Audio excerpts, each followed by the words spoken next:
దేవునికి స్తోత్రం. హల్లెలూయా. ఒక సంవత్సరం ప్రణాళికతో అనుదిన బైబిల్ పఠనం. ఈరోజు 31 అక్టోబర్ 2025. ఈ సంవత్సరంలో ఇది 304వ రోజు. ఈరోజు కొరకు ఏర్పాటు చేయబడిన బైబిల్ వాక్య భాగాలు పాత నిబంధన ఇర్మియా గ్రంథము 29, 30 అధ్యాయాలు మరియు కొత్త నిబంధన తీతుకు రాసిన పత్రిక 1వ అధ్యాయం. మొదటిగా పాత నిబంధన ఇర్మియా గ్రంథము 29వ అధ్యాయము.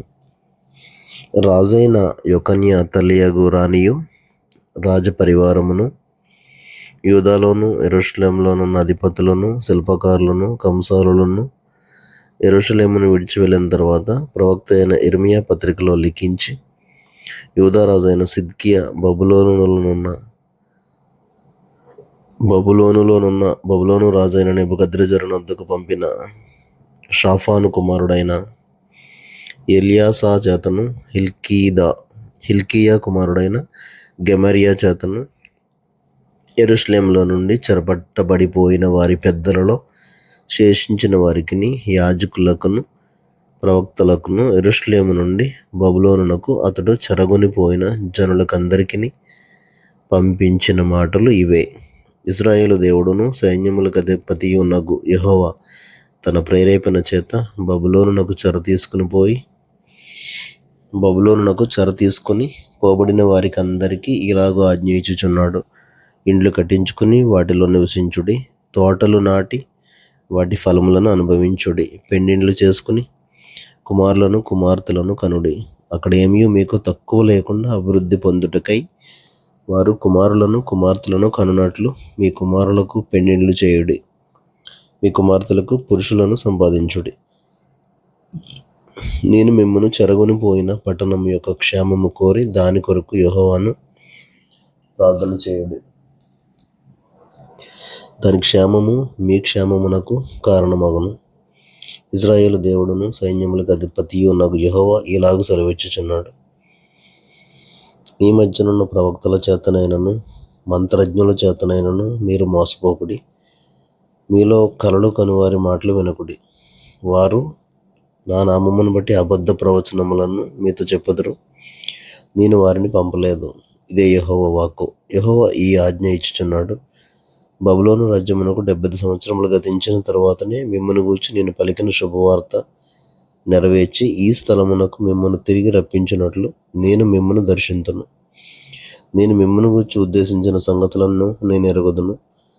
రాబో కాలమందు మీకు నిరీక్షణ కలిగినట్లుగా అవి సమాధానకరమైన ఉద్దేశములే గాని హానికరమైనవి కావు. ఇదే యెహోవా వాక్కు. మీరు నాకు మొర్రపెట్టుదురే అని, మీరు నాకు ప్రార్థన చేయుచు వత్తురే అని నేను మీ మనవి ఆలకింతును.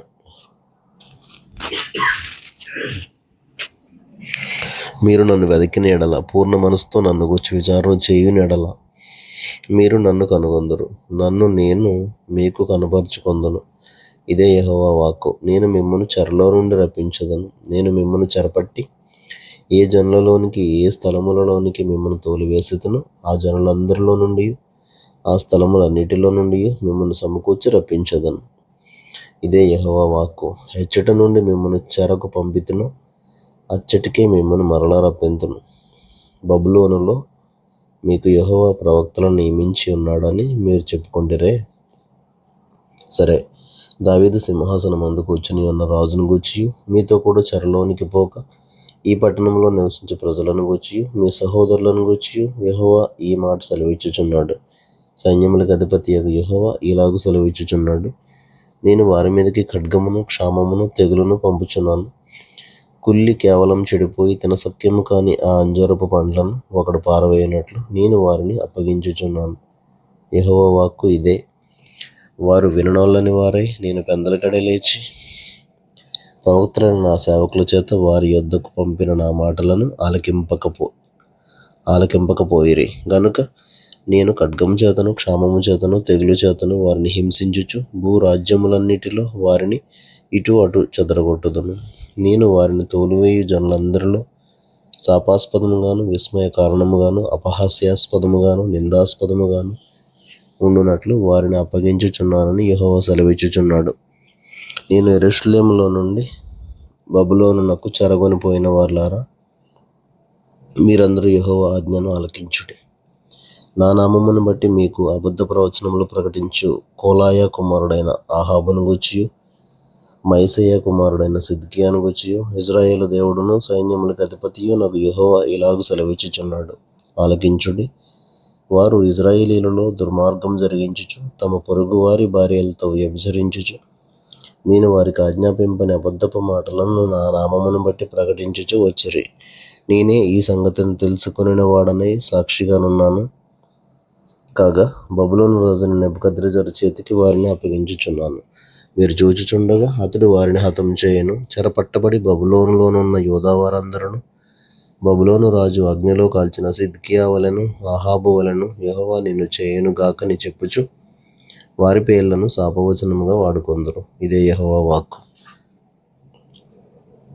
నెహిలామీయుడైన షమయాకు నీవీ మాట తెలియజేయము. ఇశ్రాయేలు దేవుడును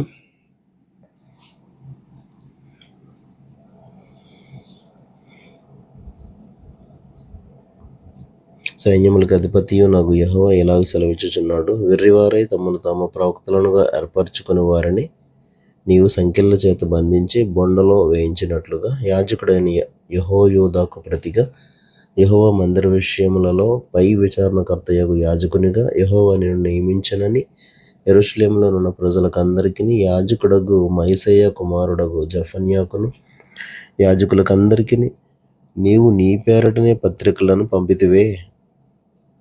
అనాతోతీయుడైన ఇర్మియాను నీవేళ గద్దింపకపోతివి. అతడు తన్ను తాను మీకు ప్రవక్తనుగా చేసుకొనును గదా. అదియుగాక దీర్ఘకాలము మీరు కాపురముందురు, నివసించుటకై ఇండ్లు కట్టించుకొనుడి, ఫలములు తినుటకై తోటలు నాటుడి అని బబులోనులోనున్న మాకు అతడు వర్తమానం పంపి ఉన్నాడు. అప్పుడు యాజకుడైన జెఫన్యా ప్రవక్త అయిన ఇర్మియా వినిచుండగా ఆ పత్రికను చదివి వినిపించాను. అంతటా యెహోవా వాక్కు ఇర్మియాకు ప్రత్యక్షమై ఇలాగ సెలవిచ్చాను, చెరలోనున్న వారికి అందరికీ నీవు పంపవలసిన వర్తమానం ఏమనగా, యెహోవా నెహిలామీయుడైన షమయాను గూర్చి ఇలాగ సెలవిచ్చుచున్నాడు, నేను అతని పంపకపోయినను షమయా మీకు ప్రవచింపుచు అబద్ధపు మాటలను నమ్మునట్లు చేశాను గనుక యెహోవా ఇలాగ సెలవిచ్చుచున్నాడు, నెహిలామీయుడైన షమయా యెహోవా మీద తిరుగుబాటు చేయదుమని చాటించాను గనుక అతనిని అతని సంతానమును నేను శిక్షించుచున్నాను. ఈ జనులలో కాపురముండు వాడొకడును అతనికి మిగిలి ఉండడు. నా ప్రజలకు నేను చేయు మేలును అతడు చూడడు. ఇదే యెహోవా వాక్కు. ఇర్మియా గ్రంథము 30వ అధ్యాయము. యెహోవా యొద్ద నుండి వచ్చి ఇర్మియాకు ప్రత్యక్షమైన వాక్కు. ఇశ్రాయేలు దేవుడగు యెహోవా ఇలాగు సెలవిచ్చుచున్నాడు, రాబోవు దినములలో నేను ఇశ్రాయేలు వారును యూదా వారునగు నా ప్రజలను చెరలో నుండి విడిపించి వారి పితరులకు నేను ఇచ్చిన దేశమును వారు స్వాధీనపరచుకున్నట్లు వారిని తిరిగి రప్పించుదునని యెహోవా సెలవిచ్చుచున్నాడు. కావున నేను నీతో చెప్పిన మాటలన్నిటినీ ఒక పుస్తకంలో రాసి ఉంచుకొనుము. యెహోవా ఇశ్రాయేలు వారిని గూర్చియు యూదా వారిని గూర్చియు సెలవిచ్చిన మాటలివి. యెహోవా ఇట్లా నేను సమాధానము లేని కాలమున భీతి చేతను దిగులు చేతను జనులు కేకలు వేయగా వినుచున్నాము. మీరు విచారించి తెలుసుకొనుడి. పురుషులు ప్రసూతి వేదనతో పిల్లలను కందురా? ప్రసవ వేదన పడు స్త్రీల వలె పురుషులందరూ నడుము మీద చేతులుంచుకొనుటయు వారి ముఖములు తెల్లబారుటయు నాకు కనబడుచున్నదేమి? అయ్యో, ఎంత భయంకరమైన దినము! అట్టి దినము మరి ఒకటి రాదు. అది యాకోబు సంతతి వారికి ఆపద తెచ్చు దినము. అయినను వారు దానిలో పడకుండా రక్షింపబడతారు. సైన్యములకు అధిపతియగు యెహోవా ఇలాగు సెలవిచ్చుచున్నాడు, నీకున్న కాడి నీ మెడ నుండకుండా ఆ దినమున నేను దాన్ని విరిచి నీ కట్లను తెంపెదను. ఇకను అన్యులు యాకోబు సంతతి వారి చేత దాస్యం చేయించుకొనరు గాని వారు తమ దేవుడైన యెహోవానగు నేను వారి మీద రాజుగా నియమించు దావీదును సేవించుదురు. మరియు యెహోవా సెలవిచ్చున్నదేమనగా, నా సేవకుడు అయిన యాకోబు భయపడకము, ఇశ్రాయేలు విస్మయమొందకము. నేను దూరమున నుండి నిన్నును చెరలోనికి పోయిన దేశమున నుండి నీ సంతానపు వారిని రక్షించుచున్నాను. బెదిరించువాడు లేకుండా యాకోబు సంతతి తిరిగి వచ్చి నిమ్మలించి నెమ్మది పొందును. యెహోవా వాక్కు ఇదే. నిన్ను రక్షించుటకు నేను నీకు తోడై ఉన్నాను. నిన్ను చెదరగొట్టిన జనములన్నిటినీ నేను సమూల నాశనం చేసేదను, గాని నిన్ను సమూల నాశనం చేయను. అయితే ఏమాత్రమును నిర్దోషినిగా ఎంచకుండానే నిన్ను మితముగా శిక్షించుదును. యెహోవా ఇలాగ సెలవిచ్చుచున్నాడు, నీ వ్యాధి ఘోరమైనది, నీ గాయము బాధకరమైనది. నీ పాపములు విస్తరింపగా శత్రువు కొట్టినట్లు నీ గొప్ప దోషమును బట్టి నేను నీకు కఠిన శిక్ష చేసి నిన్ను గాయపరిచి ఉన్నాను. కాగా నీ పక్షమును వ్యాజ్యమాడు వాడెవడనూ లేడు. నీ గాయములకు చికిత్స చేయదగిన మందు నీకు లేదు. నీ స్నేహితులందరూ నిన్ను మరిచి ఉన్నారు, వారు నిన్ను గూర్చి విచారింపరు. నీ గాయము చేత నీవు అరచదవేమి? నీకు కలిగిన నొప్పి నీ వలన కాదు. నీ పాపములు విస్తరించినందున నీ దోషములను బట్టి నేను నిన్ను ఇలాగూ చేయుచున్నాను. నేను మృంగు వారందరూ మృంగి వేయబడుదురు. నిన్ను బాధించు వారందరూ ఎవడనూ తప్పకుండా చెరలోనికి పోవుదురు. నిన్ను దోచుకుని వారు దోపుడు సొమ్మగుదురు. నిన్ను అపహరించు వారినందరినీ దోపుడు సొమ్ముగా అప్పగించదను. వారెవరనూ లక్ష్యపెట్టని సియోననియు వెలివేయబడినదనియు నీకు పేరు పెట్టుచున్నారు. అయితే నేను నీకు ఆరోగ్యం కలుగజేసదను, నీ గాయములను మాన్పెదను. ఇదే యెహోవా వాక్కు. యెహోవా ఈ మాట సెలవిచ్చుచున్నాడు, యాకోబు నివాస స్థలములను కరుణించి వాని గుడారములను నేను చెరలో నుండి రప్పింతును. అప్పుడు పట్టణము దాని కొండ మీద కట్టబడును, నగరియు యథాప్రకారము నివాసులు గలదగును. వాటిలో కృతజ్ఞతా స్తోత్రములను సంభ్రమపడు వారి స్వరమును వినబడును. జనులు తక్కువ మంది కాకుండా నేను వారిని విస్తరింపజేసేదను, అల్పులు కాకుండా నేను వారిని ఘనులుగా చేసేదను. వారి కుమారులు మునుపటి వలెనుందురు, వారి సమాజము నా ఎదుట స్థాపింపబడను. వారిని బాధపరచు వారినందరినీ శిక్షించదను. వారిలో పుట్టినవాడు వారికి రాజుగా ఉండను. వారి మధ్యన పుట్టినవాడొకడు వారిని ఏలును. నా సమీపమునకు వచ్చుటకు ధైర్యం తెచ్చుకుని వాడెవడు? నా సన్నిధికి వచ్చినట్లుగా నేను వానిని చేరదీసెదను. ఇదే యెహోవా వాక్కు. అప్పుడు మీరు నాకు ప్రజలయ్యుందురు, నేను మీకు దేవుడనయ్యుందును. ఇదిగో యెహోవా మహోగ్రతయును పెనుగాలి బయలుదేరుచున్నది. అది గిరగిర తిరుగు సుడిగాలి. అది దుష్టుల మీద పెళ్ళును దిగును. తన కార్యము ముగించు వరకు, తన హృదయాలోచనలను నెరవేర్చు వరకు యెహోవా కోపాగ్ని చల్లారదు. అంత్యదినములలో మీరే సంగతిని గ్రహింతురు.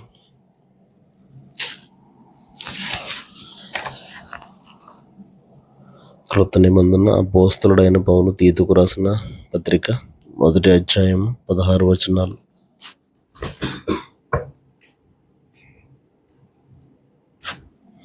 దేవుడు ఏర్పరచుకొనిన వారి విశ్వాసము నిమిత్తమును నిత్య జీవమును గూర్చిన నిరీక్షణతో కూడిన భక్తికి ఆధారమగు సత్య విషయమైన అనుభవ జ్ఞానము నిమిత్తమును దేవుని దాసుడును యేసుక్రీస్తు అపోస్తలుడునైన పౌలు మనందరి విశ్వాస విషయంలో నా నిజమైన కుమారుడకు తీతుకు శుభమని చెప్పి రాయినది.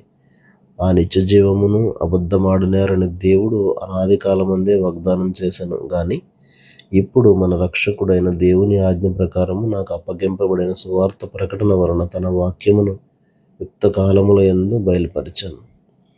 తండ్రి అయిన దేవుని నుండి, మన రక్షకుడైన క్రీస్తు యేసు నుండి కృపయు కనికరమును సమాధానమును నీకు కలుగును గాక. నేను నీకు ఆజ్ఞాపించిన ప్రకారము నీవు లోపముగా ఉన్న వాటిని దిద్ది ప్రతి పట్టణంలోనూ పెద్దలను నియమించు నిమిత్తమే నేను క్రేతులో నిన్ను విడిచి వచ్చితిని. ఎవడైనను నిందారహితుడును ఏకపత్ని పురుషుడును దుర్వ్యాపార విషయము నేరము మోపబడిన వారై అవిధేయులు కాక విశ్వాసులైన పిల్లలు గలవాడునై ఉన్న ఎడల అట్టి వారిని పెద్దగా నియమింపవచ్చును. ఎందుకనగా అధ్యక్షుడు దేవుని గృహ నిర్వాహకుని వలె నిందారహితుడై ఉండవలెను. అతడు స్వేచ్ఛాపరుడును, ముక్కోపియు, మద్యపానియు, కొట్టువాడును, దుర్లాభం అపేక్షించువాడును కాక అతిథి ప్రియుడును, సజ్జన ప్రియుడును, స్వబుద్ధి గలవాడును, నీతిమంతుడును, పవిత్రుడును, ఆశానిగ్రహం గలవాడునై ఉండి తాను హితబోధ విషయమై జనులను హెచ్చరించుటకును ఎదురాడు వారి మాట ఖండించుటకును శక్తి గలవాడాగునట్లు ఉపదేశమును అనుసరించి నమ్మదగిన బోధన గట్టిగా చేపట్టుకుని వాడునై ఉండవలెను. అనేకులు విశేషముగా సున్నతి సంబంధులను, అవిధేయులను, వదరబోతులను, మోసపుచ్చువారునై ఉన్నారు. వారి నోళ్ళు మూయింపవలను. అట్టివారు ఉపదేశింపకూడని వాటిని దుర్లాభము కొరకు ఉపదేశించుచు కుటుంబములనే పాడు చేయుచున్నారు. వారిలో ఒకడు, అనగా వారి సొంత ప్రవక్తలలో ఒకడు ఇట్లా నిన్ను, క్రేతీయులు ఎల్లప్పుడూ అబద్ధికులను, దుష్టమృగములను, సోమరులకు తిండిపోతులనై ఉన్నారు. ఈ సాక్ష్యము నిజమే. ఈ హేతువు చేత వారు యూదుల కల్పనా కథలను, సత్యము నుండి తొలగిపోవునటి మనుష్యుల కట్టడాలను లక్ష్యపెట్టక విశ్వాస విషయమున స్వస్థులకు నిమిత్తము వారిని కఠినంగా గద్దింపము. పవిత్రులకు అన్నియు పవిత్రములే గాని అపవిత్రులకును అవిశ్వాసులకును ఏది పవిత్రమైనది కాదు. వారి మనస్సును వారి మనస్సాక్షియు అపవిత్రపరచబడి ఉన్నవి. దేవుని ఎరుగుదమని వారు చెప్పుకొందురు గాని అసహ్యులను, అవిధేయులను, ప్రతి సత్కార్యము విషయము భ్రష్టులనై ఉండి తమ క్రియల వలన ఆయనను ఎరగమన్నట్టున్నారు. దేవుడు తన పరిశుద్ధ వాక్యమును మన వినికిడిలో దీవించునుగాక. ఆమేన్.